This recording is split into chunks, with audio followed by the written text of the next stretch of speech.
Hello Kevin, kamusta? Narinig nilang kausap ng inchik na lalaki ang daddy niya. Pinindot ni Mr. Lee ang speakerphone para marinig ng mga batang pinag-usapan nila ng ama ng mga to. Nasa akin ang mga anak mo. Walang hiya ka Mr. Lee. Bakit mo dinadamay ang mga anak ko? Kasalanan mo yan, pakialamero ka. Nanilisik sa galit ang mga mata ni Mr. Lee habang kausap si Kevin sa telepono. Dad, we're okay Dad. Don't worry about us. We're eating pizza at burger. Tahimik! Sigaw ni Mr. Lee sa kanila. Huwag mong saktan ang mga anak ko, Mr. Lee. Kung hindi ay susundan kita kahit sa impyerno ka pa makakarating. May diin pero malumanay lang ang pagsagot ni Kevin. Ayaw niyang i-provoke si Mr. Lee. Hindi nito alam na nasa labas na sila ng bodega na pinagtataguan nito, kasamang mga pulis. Dinidistract niya ito, kakausapin niya ng kakausapin hanggang makapwesto ng mga pulis at mapalibutan na ang buong lugar sa kalusubin. Kailangan plansyado ang mga kilos nila. Konting mali lang ay ang mga anak niya ang nakakasalalay dito. Si General ay nagmamando na sa mga tauhang pulis. Binigyan na din sila nito ng baril na pang self-defense niya. Pumasok siya ng sasakyan nang makitang tumatawag si Mr. Lee sa kanya kanina. Baka kasi marinig nito sa teleponong nasa paligid lang sila. Talaga ba? Bigyan mo ako ng 100 million kapalit ng mga anak mo. Sige, ibibigay ko sa iyo ang gusto mo. Ibalik mo sa akin ang mga anak ko nang walang kahit ni isang galos. Madali ka naman palang kausap, Kevin.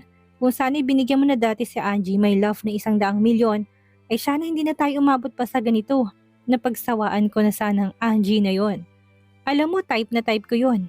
Ayan tuloy, lumayas ng Pilipinas. Tinulungan mo pa para makalayo sa akin.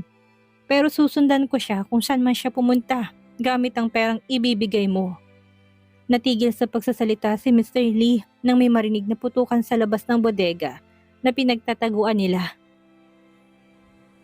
Tingnan niyo kung ano nangyayari doon sa labas. Sigaw niya sa mga tauhan niya na nagbabantay sa mga bata. Ikaw, maiwan ka dyan sa mga bata. Utos niya sa isang lalaki. Nataranta na si Mr. Lee, hindi pa bumabalik ang mga inutusan niyang tumingin sa labas. Sila na lang ng mga bata at isang tauhang pinaiwan niya para magbantay sa mga bata. Ikaw, kalagan at dalhin mo mga bata dito. Narinig ni Fred ang sabi ni Mr. Lee pero hindi niya ito sinunod. Inintay niya na may mga pulis na papasok sa bodega kung saan sila naroon para siguradong safe ng mga bata. Ayaw niya magbabaka sakali. Baka mataranta si Mr. Lee at barilin ng mga to. Nakatutok pa naman niya sa direksyon nila ng mga bata. Alerto lang siya sakaling pitikin ni Mr. Lee ay uunahan niya to. Ano pang tinatanga-tanga mo dyan? Dalhin mo mga bata dito. Kinalas ni Fred ang pagkakatali ng mga bata. Ang tagal naman ng mga pulis pumasok sa isip niya. Kids, huwag kayong matakot ha.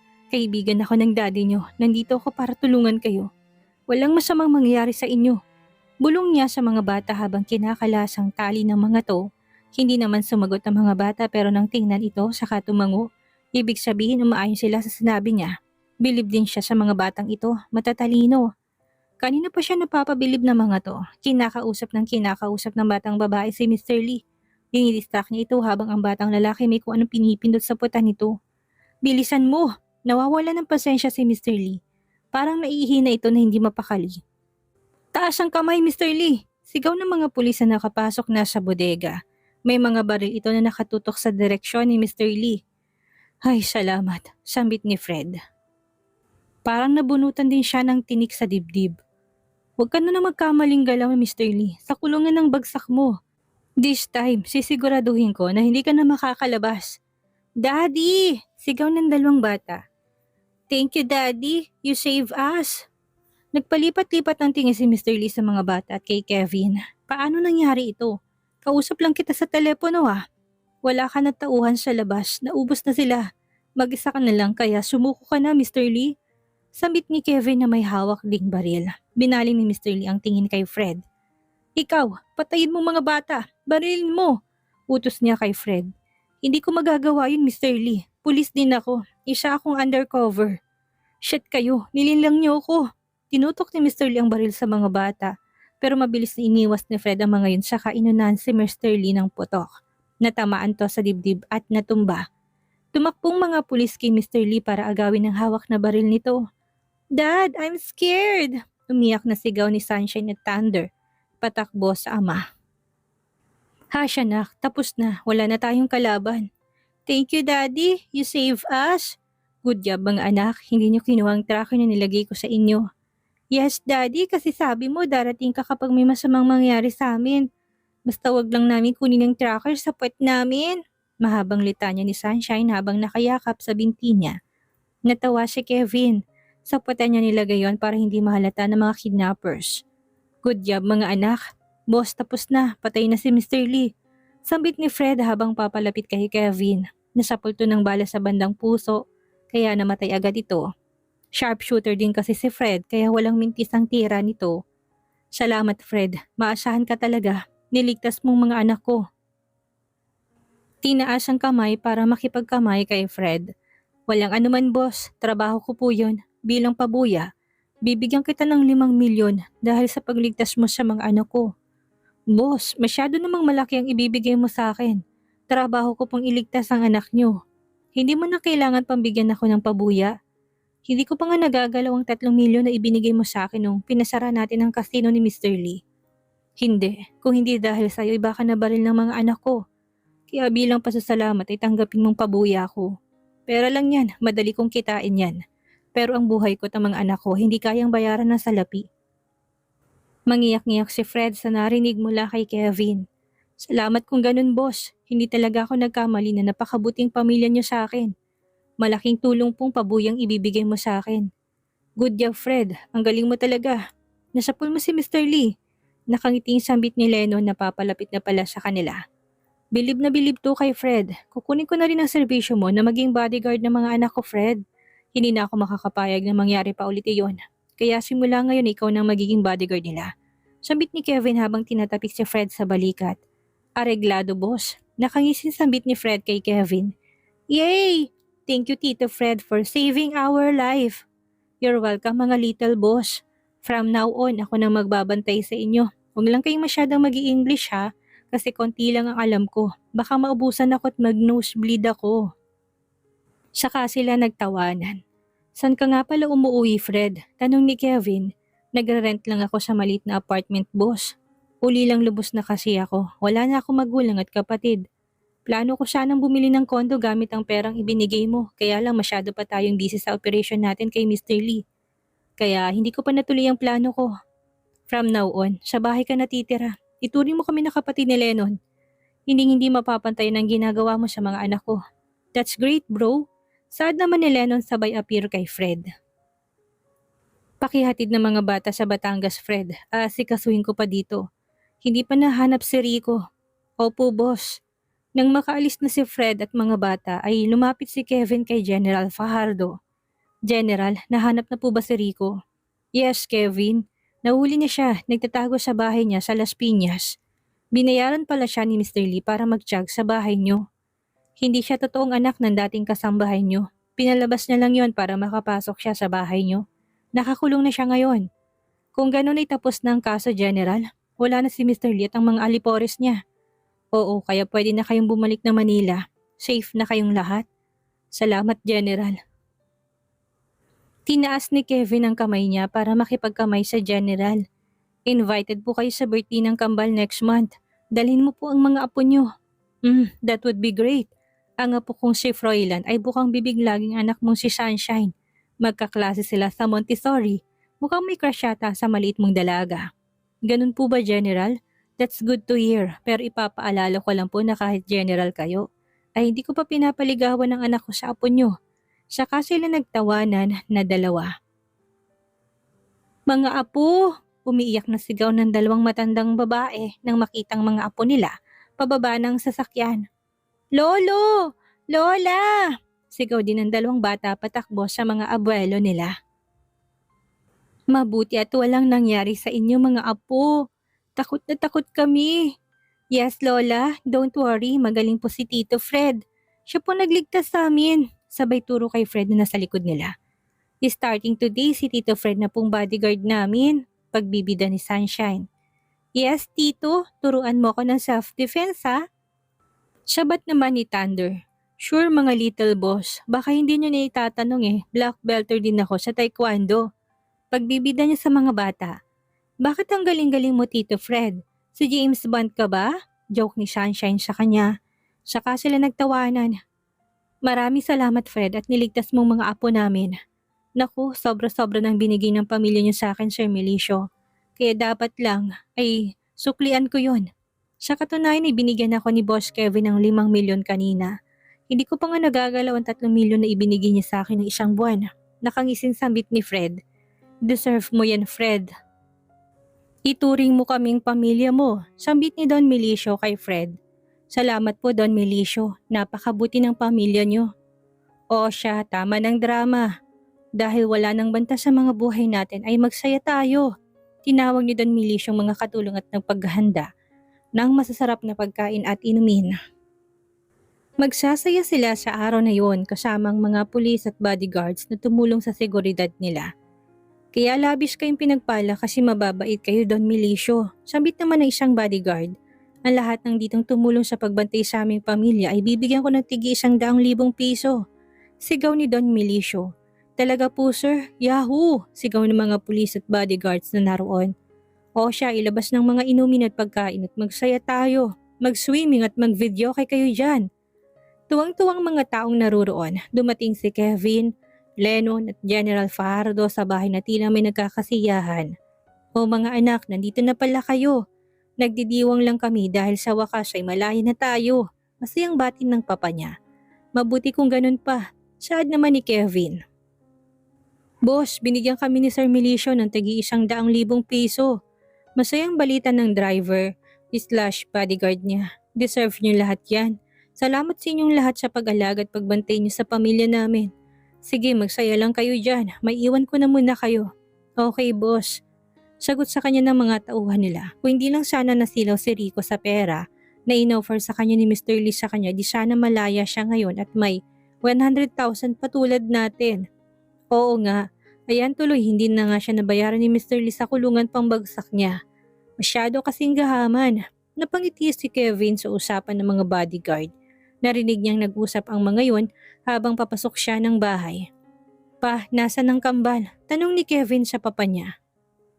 Kahit pa wala ng banta sa buhay nila ay para may phobia na si Kevin na mawala sa paningin niya ang kambal. Nasa itaas, sa kwarto niyo kasama si Fred. Napangiti si Kevin, maasahan talaga si Fred. Naglakad na siya papunta sa kwarto nila. Nang buksan niyang pinto ay nakatulog na si Sunshine at Thunder. Napaliguan na rin ang mga to. Nakaupo si Fred sa upuan malapit sa kama ng mga bata habang nagbabasa ng magazine. Ang mga yaya ng mga bata ay nandun din. Nagbubulungan habang nakatingin kay Fred. Malamang ay nagpapakit ang mga to. Sir Kevin, nandito na po pala kayo. Nakatulog na pong mga bata. Pinaliguan na po namin bago pinatulog. Salamat yaya, maaari nyo na kaming iwan. Saka naman tumayo ang mga yaya at nagpaalam sa kanila ni Fred. Kinikilig pang mga to habang nagpapaalam kay Fred. Napailing na lang siya sa mga yaya. Ang alam niya ay single pa kasi itong si Fred. Kaya kinikilig ang mga yaya dito. Bakit hindi ka nagsasaya doon sa labas, Fred? Pinakiusapan ako ng 2 bata na dito daw muna ako habang wala ka pa. Natatakot daw sila. Baka may kumuha na naman sa kanila na bad guys. Muling nalungkot si Kevin. Naawa siya para sa mga anak niya. Nagka-phobia din atang mga to. Hinimas niyang pisngi ng mga anak niya. Kawawa naman ang mga anak ko. Huwag kang mag-alala, boss. Malalampasan din nila yan. Matatalino sila. Kung nakita mo lang kung gaano sila katapang habang nakikipag-usap kay Mr. Lee kanina. Nanghingi pa nga ng pizza at burger ang dalawa. Napangiti si Kevin sa kwento ni Fred. Bukas ay tuturuan ko sila ng self-defense para mawaglit sa isip nilang nangyari sa kanila at lumakas lalong loob nila. Salamat, Fred. Pumunta ka na sa labas at makipagsaya sa kanila. Ako nang bahala dito. Areglado, boss. Nang makalabas na si Fred ay tinawagan ni Kevin si Juliana. Babe, what happened to our kids? Tinawagan ako ni mommy na kidnap daw sila. Yan ang nga bang kinatatakot ko eh. Babe, don't cry. Safe na sila. Safe na kami. Kawawa naman ang mga anak ko. Ang bata-bata pa nila para maranasan ng ganon. Patay na si Mr. Lee, kaya wala kang dapat ipag-alala. Kumuha na din ako ng bodyguard para habang buhay, may nagbabantay sa anak natin. Ayaw ko nang may mangyari pa ulit sa kanila. Thank God at walang nangyaring masama sa kanila. Humihikbing sambit ni Juliana. Huwag ka nang mag-alala babe, tapos na ang lahat. Mula nang dumating kami dito sa Pilipinas ay puro stress ang inabot ko. Ngayon lang ako nakahinga ng maluwag. Parang gusto ko tuloy mag-loving-loving. Paglalambing ni Kevin sa nobya. Huwag ka ngang ganyan Kevin, ito na nga hindi pa rin nakukuha ang kaba sa dibdib ko. Sige na nga, pero kapag uwi mo dito lagot ka na naman sa akin mahal ko. Napaungol si Juliana sa sinabi ni Kevin, naramdaman niyang namamasya na naman ang pagkababae niya. Ano babe, game? Nakangising sabi ni Kevin. Shit ka talaga Kevin, konting salita mo lang. Ay nadedemonyo mo agad ako. Alam ko namang hindi mo ko kayang tiisin babe. Wait lang, papasok lang ako sa banyo tsaka marinig ako ng mga bata. Pagpasok ni Kevin sa banyo, dali-dali siyang naghubad at pumasok sa bathtub. Inopen niya ang video call para makita niya si Juliana. Look babe, ready na si Junior, sabit ni Kevin habang tinututok ang camera sa kanya. Lupaypay si Kevin na nakahiga sa bathtub. Katatapos lang nila ni Juliana na mag-video X. Ang sarap ng pakiramdam niya habang nasa ilalim ng tubig. Nakaka-relax. Naririnig niyang nagsisiyahan pa rin ang mga pulis at bodyguards nila sa labas. Nagvi-video kaya mga to. Ang iba naman ay naliligo sa swimming pool. Hindi na siya lalabas para makipagsaya doon. Humiga na lang siya sa kama katabi ng mga bata at natulog. Kumpadre, salamat sa pangunguna mo sa pagligtas sa mga apo ko. Sambit ni Don Milicio kay General Fajardo. Walang anuman yun, kumpadre. Trabaho ko yun. Nabanggit nga ni Kevin na birthday pala ng kambal next month. Ay oo, kumpadre. Regalo ko yun sa mga apo ko. Alam mo naman ang istorya ng buhay ni Kevin? Hindi namin alam na may anak na pala sila ng nobya niyang si Juliana. At tinago sa Paris. Mabuti nga't nagkabalikan sila, kung hindi ko sana malalaman na may apo na kami. Mahal na mahal kong dalawang batang yun. Ang ganda nga ng love story nila, kumpadre. Sila pa rin talaga hanggang sa huli. Napakaswerte ni Kevin. Napakaganda ni Juliana, kaya napakaganda at napakapogi din naman ng mga anak nila. Sa katunayan ay may crush pa ata itong apo ko sa apo mong babae, kumpadre. Ay naku kumpadre, mukhang mahihirapan yung apo mo sa apo ko. Laging pinapaalala ni Kevin na hindi pwedeng mag-boyfriend yun. Nakakatuwa naman ang mga bata. Ang saya lang talaga kapag may mga apo na tayo, no? Nakakabata. Sinabi mo pa kumpadre. Kinaumagahan ay bumalik na silang magpamilya sa Manila. Naging busy na ulit si Kevin sa kanyang mga negosyo. Napabayaan niya yon dahil sa nangyari sa kanilang pamilya. Madami siya ng pending na meetings na inasikaso. Mabuti naman at naintindihan siya ng mga business partners nila. Pagod na pagod siya nang umuwi. Nakita niya ang dalawang bata at si Fred na nagte-training sa garden nila. Naka all white overall na damit ng mga ito. Pang taekwondo. What is happening here? Hello daddy, tinuturuan kami ni Tito Fred ng taekwondo. Magaling patingin naman ng mga anak. Masayang sambit ni Kevin sa kambal. Tuwang-tuwa naman ang dalawang batang magpakitang gilas. Yeah. Sambit ng dalawa habang sumisipa sa ere. Good job guys, ang galing ng mga estudyante ko. Sambit naman ni Fred. You hear that dad? Magaling daw kami, sabi ni Tito Fred. Yes anak, I hear that. Good job, ipagpatuloy niyo lang yan. Tinanguan lang ni Kevin si Fred saka pumasok na siya ng kwarto para magbihis. Pagkapasok niya ng kwarto saka naman nagring ang phone niya. Si Juliana ang tumatawag. Hey babe, how are you? Hi babe, guess what? Uuwi kami ni Ate Ami dyan tomorrow. I'm so excited. Patiling sabi ni Juliana. Really babe? Otomatikong lumapad ang ngisi ng labi niya. Makakapiling niya na naman ang mahal niya. Yes babe, may project kami dyan sa Pilipinas at kami ni Ate Ami ang ipapadala ng company. I'm dying to see you again baby. Miss na kita. Me too babe, I miss you so much. I'll send you our flight details so you can fetch us to the airport, okay? Okay baby, bye. Masayang lumabas si Kevin sa kwarto para ibalita sa mga batang darating ang mommy nila. Bukas, hindi pa rin tapos sa mga to sa pag-training ng taekwondo. Mukhang nag-e-enjoy ang mga to. Kids, that's enough. Time to rest. Wait lang dad, hindi pa kami tapos eh. Tomorrow naman mga little boss. Tinatawag na tayo ng daddy nyo, sabat ni Fred sa kanila. Guess what kids? Darating ang mommy nyo at si tita Ninang bukas. Masayang balita ni Kevin sa mga anak. Really daddy? Yay! Let's have early dinner na and take a rest para sunduin natin si mommy and tita Ninang bukas. Fred, samahan mo kami bukas pag sundo sa airport. Ikaw ang balang mag-drive para sa amin. Okay boss? Come on, mag-dinner na tayo. Ayaw ni Kevin sa kanila. Nasa airport na sila naghihintay kay Julian at Amy. Silang apat lang ang sumundo. Ang dalawang bata at si Fred, naghihintay lang sila sa waiting area. Malapit na lumabas ang mga pasahero. Dahil na-announce na dumating ng eroplano sinakyan ni na Juliana. Maya-maya pinakita na nila si Julian at Amy na punta siya. Kinaroroonan na nila. Hi loves! Sigaw na bati ni Juliana sa kanila. Yumuko ito para halikan at yakapin ng mga anak. Hi mommy! Hi babe! Bati ni Juliana kay Kevin sa kato'y nagkan sa lobby. I miss you baby! Sagot ni Kevin sa nobya. Hi Fred! Bati naman ni Juliana sa bodyguard ng mga bata. Kilala niya na ito dati pa. Hello ma'am Juliana, kamusta po kayo? Okay naman, saka tinanguan si Fred. Hi Tita Ninang! Bati naman ng dalawang bata sa papalapit na si Amy. Hi kiddos! I miss you both. By the way Tita Ninang, I would like you to meet our Tito Fred. He is our bodyguard. Tila natulala si Fred nang makita si Amy. Hindi siya kumukurap ng mata. Para nakakita siya ng Diyosang bumaba sa lupa. Hey Tito Fred! Pukaw ng dalawang bata sa kanya. Hi Miss Beautiful, ako nga pala si Fred. At your service. Sambit ni Fred sa kataas ng kamay para makipagkamay kay Amy. Hi!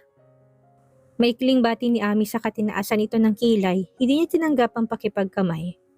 Napepreskuhan siya dito. Pangiti-ngiti lang si Kevin at Juliana sa interaksyon ng dalawa. Let's go? Ayaw ni Kevin sa kanila. Nakakbay siya kay Juliana. Samantalang ang mga bata naman ay nakahawak sa magkabilang kamay nila. Tulungan ko na kayo sa bagahe mo, Miss Beautiful. Sambit ni Fred kay Amy. Mukhang tinamaan nito kay Amy. Ako na. Hindi ako na. Sagot ni Fred sabay agaw sa bagahe ni Amy. Nagagawan pa sila kaya aksidenteng nahawakan niyang kamay nito. Tila napaso naman si Amy. Kaya biglang hinila niyang kamay palayo sa kamay ni Fred. Pangiti-ngiti naman ang binata. Mukhang naka-first base kay Amy. Ang dalawang batay parang kinikilig na nakatingin sa kanila. Habang nasa biyahe sila'y patingin-tingin sa rearview mirror si Fred. Habang nagde-drive. Doon kasi sa likod nakaupo si Amy kasama si Julian at mga bata. Si Kevin naman ay nasa tabi niya sa passenger seat.